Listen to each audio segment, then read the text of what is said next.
apa khabar semua? Sihat ke? Buat apa tu? Tengah beriadah dengan keluarga ke? Bercuti ke? Ataupun sedang sibuk menghabiskan cuti sebab dah hujung tahun kan?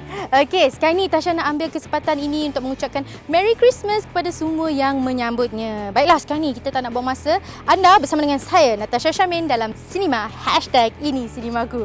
Baiklah, dalam segmen yang pertama ini, Tasha nak bawakan kepada anda seorang pelakon yang cukup terkenal. Suami kepada pelakon yang juga terkenal di Malaysia ini, tak lain tak bukan iaitu Fasha Sandar. Dan sekarang ini kita nak sentuh mengenai suami beliau iaitu Aidil Aziz. Baiklah, beliau juga merupakan seorang pelakon dalam filem Kanang Anak Langkau The Iban Warrior yang diarahkan oleh Bada Haji Azmi. Sekarang ini kita nak tahu apa pengalaman beliau dalam melakonkan filem tersebut. Jom kita saksikan dalam segmen ini.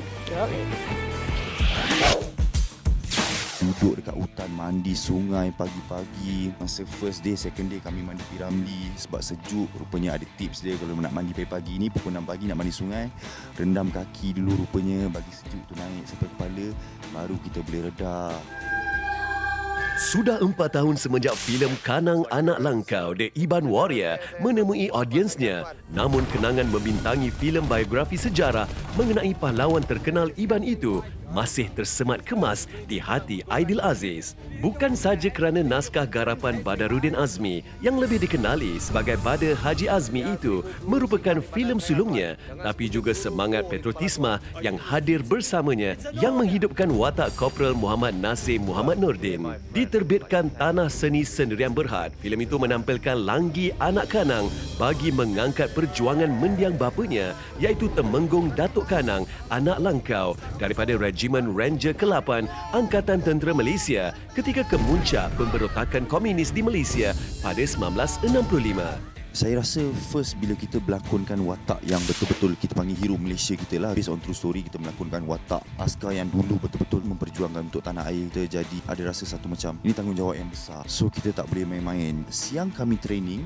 menjadi askar, malam kami ada kelas lakonan. Sebab kita bila melakonkan watak-watak ni, diorang ada diorang punya waris. Maksudnya dia ada dia punya anak, dia ada dia punya cucu-cucu yang tahu bapak dia ni macam ni, atuk dia ni macam ni dulu. Jadi kita kena bawa watak tu sebaik mungkin, cerita tu sebaik mungkin. Sebab itulah saya perlukan preparation daripada segi mental dan fizikal. Cukup mengagumi Bada, di samping kepewiraan Kanang sendiri yang juga pemburu dan penjejak hutan yang digambarkan mampu membaca angin dan mendengar nafas binatang buas, mendorong Aidil bersungguh menjalani latihan ketenteraan walaupun asalnya hanya diberi watak kecil.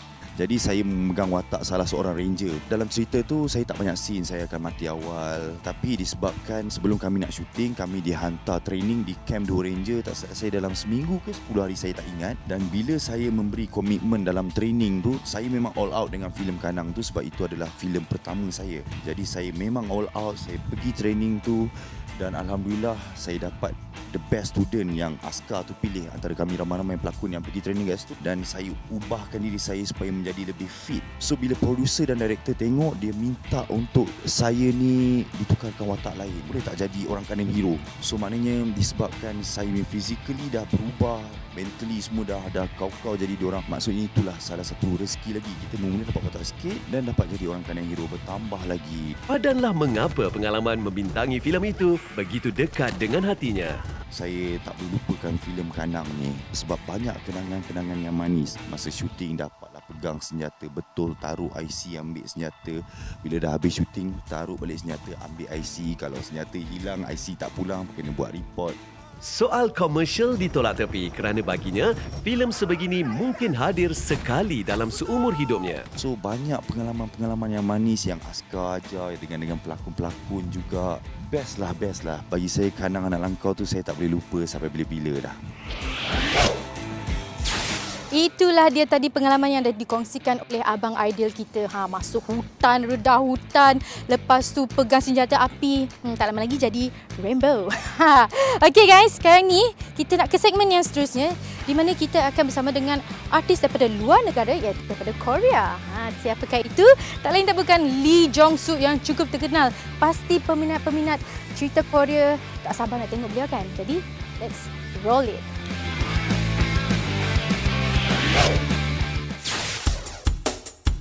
Dilahirkan pada 14 September 1989, Lee Jong-suk, seorang model dan pelakon terkenal Korea Selatan, memulakan karirnya sebagai model pada tahun 2005 dan beliau adalah model lelaki termuda yang terlibat dalam Seoul Fashion Week ketika itu. Pada tahun 2005, beliau pernah berlakon dalam filem Sympathy dengan memegang watak kecil dan diikuti dalam filem seram Ghost pada tahun 2010. Pada tahun 2010, bekas pelajar profesional motion pictures and art dari Universiti Konkuk ini menceburkan diri dalam lakonan drama iaitu Prosecutor Princess. Namanya mula dikenali selepas beliau berlakon dalam drama popular Secret Garden. Watak beliau sebagai pelajar sekolah dalam Drama School 2013 telah menobatkan beliau menerima anugerah Best New Actor di KBS Drama Award.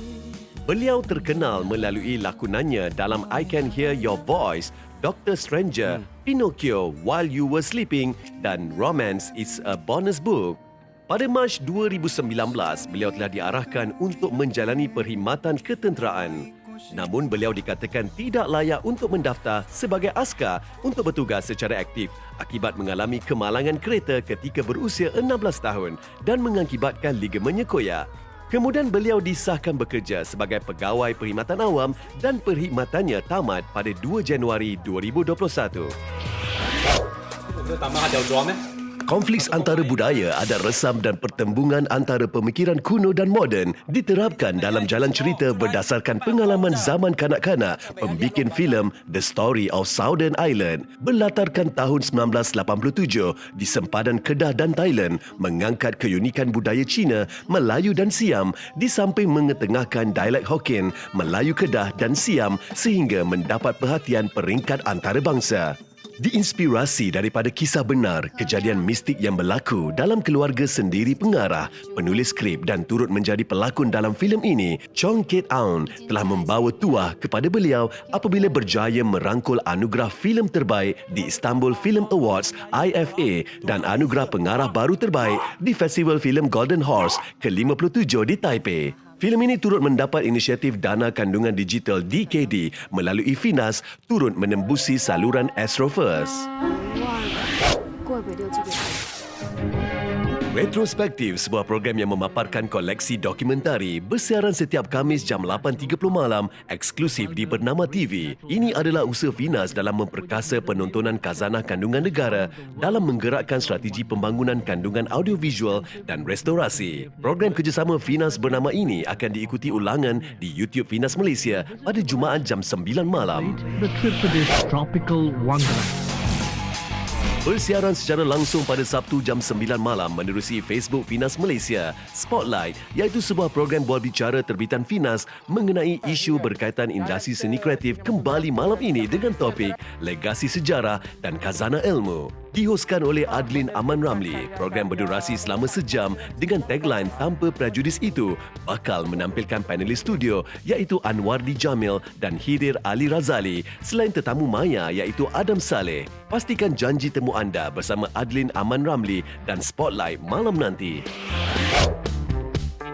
Tak sangka saya ada kat sini sekarang. Saya dulu kecil, memang kecil pun. Main dengan kamera, saya belajar main dengan lighting.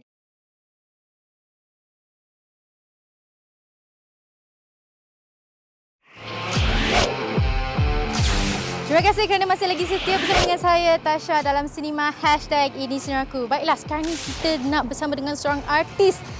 Kalau anda tengok dia dalam drama-drama ni, mesti kenal. Talenta bukan iaitu Iman Zulkarnain. Walaupun tak begitu famous sekarang ni, tapi kalau kita tengok drama-drama, muka dia pasti dan semestinya ada. Okey, beliau kini sibuk berlakon dalam drama. Alamak, lagi-lagi dia sebagai Nadim Imran. Dengar kabarnya, dia ambil masa setahun untuk buat persiapan. Wish, lama tu untuk drama ni. I curious lah, I pun nak tahu. Jom kita tengok dalam segmen casting. Roll it.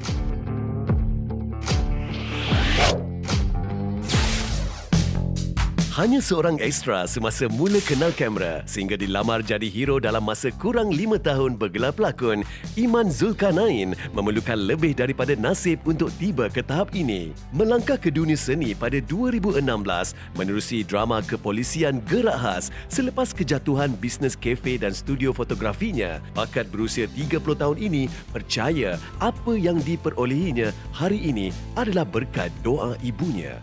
Mak daripada kecil memang suruh saya berlakon, tak nak. Saya jenis lagi selesa belakang kamera, saya fotografer. So bila dah tak tahu nak buat apa, tak apa, kita dengarlah cakap ibu. Dengar cakap ibu, Alhamdulillah rezeki kat sini. Start daripada extra, episod Pedofilia tahun 2016. 26 September 2016, saya first time masuk dunia lakonan. Oh, memang kayu datang, dialog pegang cawan dan dialog keras. Lepas tu production manager Abang Is suruh, sandar. Saya pun macam, oh, okey, macam ni yang berlakon. Lepas tu masuk lagi Gerak Khas, episod Bella, orang yang sama panggil. Ada sesuatu mengenai pelakon dengan nama sebenar Nur Iman Zulkarnain ini yang sibuk di set drama 30 episod. Alamak, lagi-lagi dia, arahan Amor Rizan. Sebagai Nadim Imran, dia yang memang boleh bermain piano, membuat persiapan bagi watak pemuzik itu sejak setahun lalu, termasuk memahirkan diri dengan gitar dan membiarkan rambutnya panjang. Bukan kali pertama ditampilkan sebagai hero. Dia lebih dulu dilamar tahun lalu bagi menerajui Bisikan, sebuah filem seram arahan Opi Zami yang turut memberinya peluang bekerjasama dengan pelakon handalan seperti Vanida Imran dan Azhan Rani. Bisikan diarahkan oleh Opi Zami.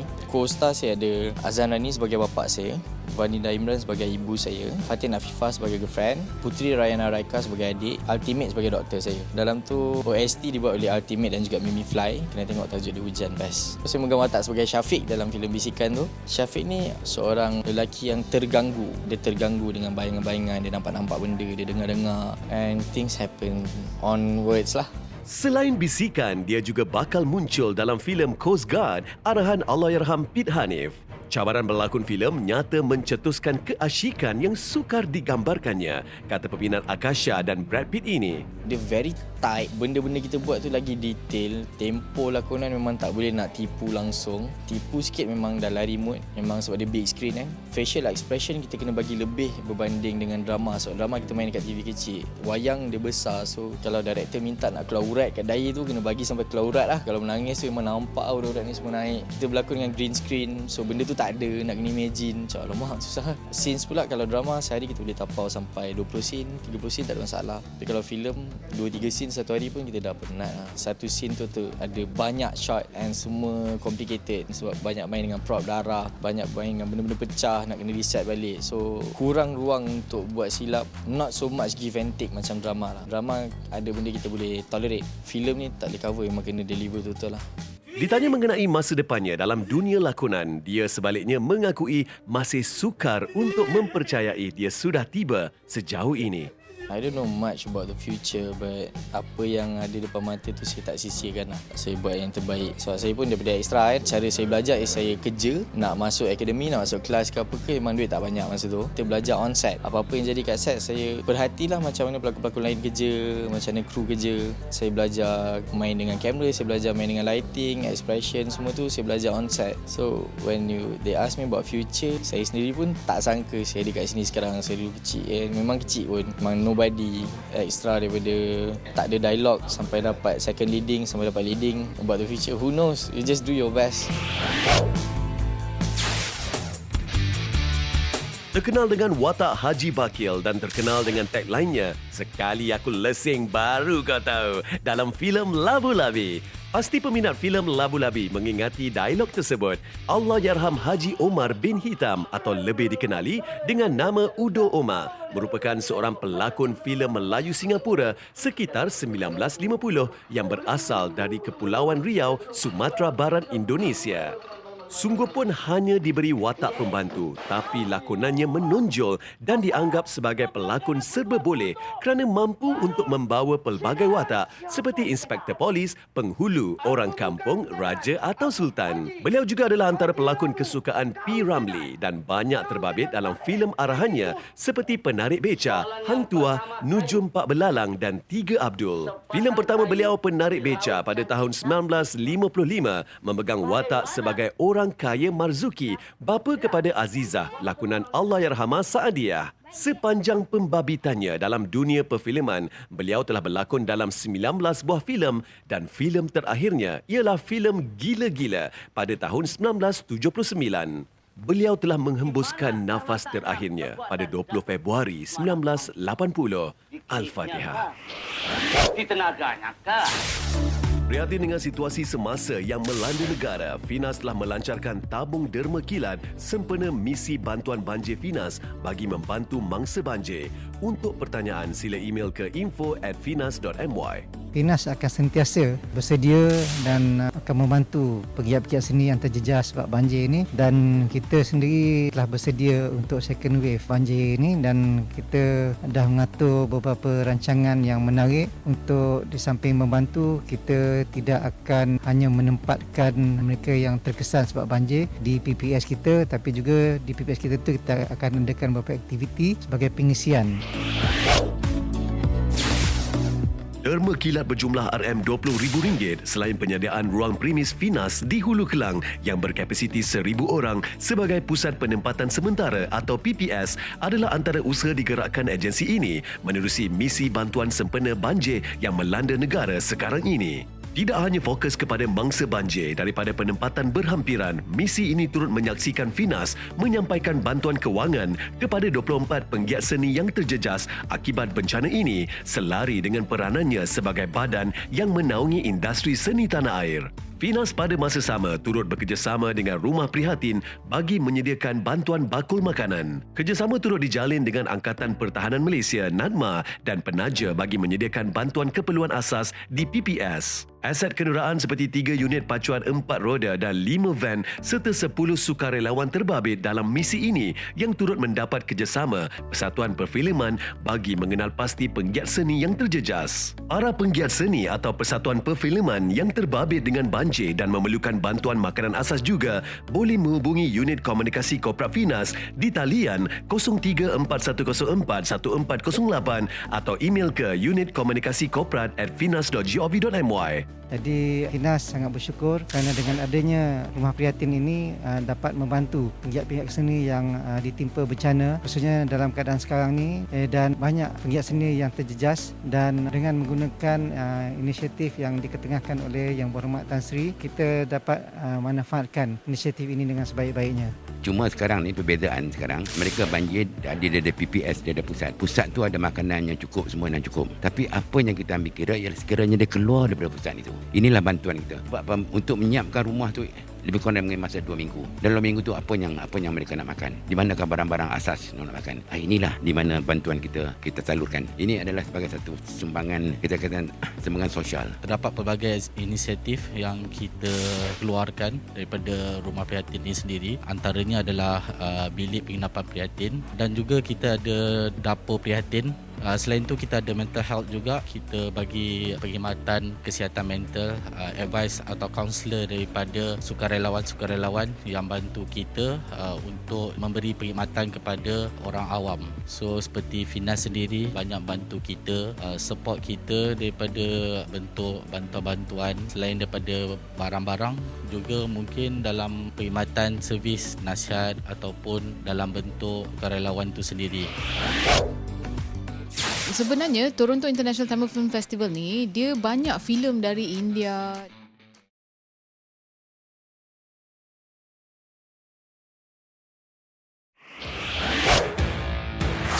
Welcome back to Cinema #ini Cinemaku. Terima kasih kerana masih lagi setia bersama dengan saya Tasha. Okey, sekarang ni kita nak ke segmen yang seterusnya. Sekarang kita nak sentuh mengenai seorang pelakon dan juga cukup kenali Malaysia ini, dan beliau juga pernah memenangi pelakon wanita terbaik di FFM 29. Siapa tu? Okey, I bagi clue. Cikgu Cheryl. Siapa lagi kalau bukan Sanggita. Sekarang ni kita nak tahu apakah perkembangan terbaru beliau. Jom kita saksikan dalam segmen Hot Seat.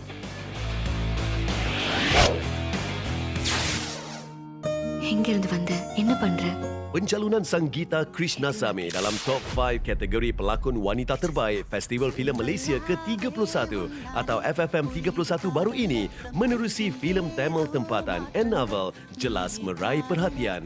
Biarpun tewas di tangan Sin J. Lee yang cemerlang dalam The Garden of Evening Mist, lulusan perundangan ini berbesar hati juri festival seprestige FFM mengiktiraf lakonannya dalam filem garapan sulung Saran Zack itu yang lebih dulu menerima anugerah juri pada Festival Filem Antarabangsa Tamil Toronto 2021. Sebenarnya Toronto International Tamil Film Festival ni dia banyak filem dari India, dari seluruh dunia lah. Semua dia sampai kat situ tau. So kita orang rasa macam kita orang dapat chance ke as a Malaysian Tamil movie lagi kan. Lepas tu tiba-tiba dia kata menang. Tapi yang I terkejut tu bukan yang menang tu. Sebenarnya dia menang Special Jury Award. Bagi saya filem ni dia sebenarnya journey kita ni sebenarnya susah, banyak cabaran, banyak kesukaran, tapi is a big milestone untuk pengarah kita because first movie dia. Bergandingan dengan C. Kumaresan, pelakon wanita terbaik FFM 29 menerusi filem Adi Wiraku, ini memegang watak Bharati, iaitu seorang wanita yang diburu igawan bekas kekasihnya yang menamatkan riwayatnya sendiri kerana kecewa dia mengahwini lelaki lain. Filem ni sebenarnya yang novel dalam Tamil maksudnya dia kepunyaan saya. Jadi dia punya screenplay tu sangat in depth on like kepercayaan ataupun like all this sikap yang kita ada terhadap our partner pasal relationship. Jadi bila tak ada the trust tu tak ada, macam-macam boleh jadi. Bila trust tu dah tak ada, dia akan semakin menjauhi diri daripada each other, tapi disebabkan rasa cinta tu dia tak boleh lepas, tapi dia jadi lain. So husband dia tu dia akan dari segi seksa dia, dari segi psikologi. Bharati yang berdepan depresi serta harus digambarkan terkesan secara fizikal dan mental juga diakui antara watak paling mencabar pernah dibawanya. Pengarah kita Saran Z dia bagi kita break. Dia kata like untuk masuk untuk karakter tu kena lose weight apa semua kan. Okay, tapi time break tu pula saya shooting Adi Wiraku. So masa tu kena dengue. Lepas tu nak sambung balik shoot untuk Adi Wiraku, lepas tu nak sambung balik shoot untuk Annabelle. Tapi dia jadi sebab time tu, sebab Sangeeta kan masuk hospital 7 hari. So like berat badan kan turun sampai like 5 kg 6 kg. So dalam filem tu memang nampak, the final part tu memang nampak, walaupun kita masih cubalah kita orang nak to get into that character sebab dia dah betul-betul dah affected psychologically and physically kan. Dia macam tolong saya jugalah. So bila buat filem ni saya memang rasa saya sangat percaya kepada watak tu sebab saya rasa sebagai seorang wanita ni dia memang akan mungkin like this is possible lah dalam hidup. Diajak mengimbau kejutan diberikannya pada FFM 29 menerusi watak sebagai Cikgu Cheryl. Katanya, dia macam mimpi. It's like betul ke benda ni berlaku kan? Tapi bagi saya anugerah tu sebenarnya bukan saya punya. This anugerah is actually for the anak-anak kita orang dekat Pinang Tunggai daripada sekolah menengah Pinang Tunggai kan. So bila dapat anugerah tu it's besar untuk dia orang sebab for them dia orang punya sekolah tu lepas tu jadi rockstar. Dan dia orang semua fokus on study lebih daripada yang dulu. Sebab dia orang tengok ni wah boleh jadi macam ni. Boleh jadi masuk TV, ada orang interview semua kan. I realise that diorang start to ambil pelajaran lebih serius lepas tu. And diorang nak improve. Adi Wiraku jelasnya juga membawanya yang sudah meninggalkan industri kembali ke dunia seni dan kini bakal muncul dengan Adi Wiraku 2 bukan sebagai pelakon tetapi produser. I bagi tahu diri sendiri, okay, saya nak remain dalam industri sebab saya nak buat filem macam ni. Tapi bukan untuk diri saya sebagai seorang pelakon sahaja, tapi lepas tu kita orang took the role of a producer and kita orang buat Adi Wiraku 2. It's based on a cikgu juga, Cikgu Azman daripada Gemenceh yang siapa-siapa tak tahu, dia sebenarnya seorang hero Melaya. Lepas ni semua akan tahu pasal dia. Because sebab dia lah 5 orang anak ni daripada sekolah yang akademik tak bagus, tapi dia membesar jadi hero Malaysia, menang pingat emas kat SEA Games di Malaysia untuk kriket tahun 2017. Banyak orang tak tahu cerita ni, tapi sebab kita nak angkat cikgu ni. Congratulations Sangeeta dan juga tim produksi untuk filem Annabelle yang telah meraih anugerah khas juri di Festival Filem Antarabangsa Tamil di Toronto. Congratulations and all the best in your future endeavour. Okay, sebelum Tasha nak tutup tirai untuk sinema kita pada season ini, Tasha nak ingatkan sekali lagi kepada anda, jangan lupa untuk layari ke laman web Finas di www.finas.gov.my dan jangan lupa ke Instagram dan Facebook Finas untuk info-info menarik dan terkini. Okey, kita dah pun di hujung ni, tapi sebelum itu saya nak ucapkan Selamat Hari Christmas. Merry Christmas to everybody and Happy New Year. Dan seandainya saya ada tersalah kata ataupun menyinggung perasaan anda, maafkan saya dari atas kepala hingga ke hujung kaki. Okey, seandainya ada jodoh lagi, kita jumpa di season yang akan datang. Bye-bye. Selamat malam. Everyone, let's start practice, shall we? Okay, miss. Sebelum berpisah, kita saksikan sedikit lakonan sang Gita yang pernah memenangi pelakon wanita terbaik FFM 29 menerusi filem Adi Wiraku. Bye-bye, jumpa lagi.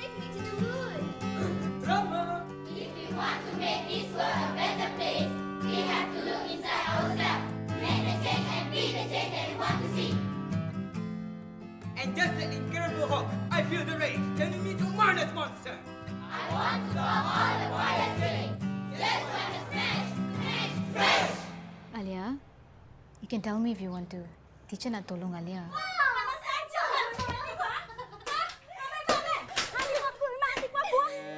Al-Fatihah. Kau akan selalu cikgu rindui. Imran. Everyone, can you come forward, please? Come. Just focus on me. Just listen to teacher for 1 minute, okay? Whether you win or lose, it does not matter. Because in my eyes, you are champions already. Sakit itu sementara. Kegemilangan itu selamanya. Sakit itu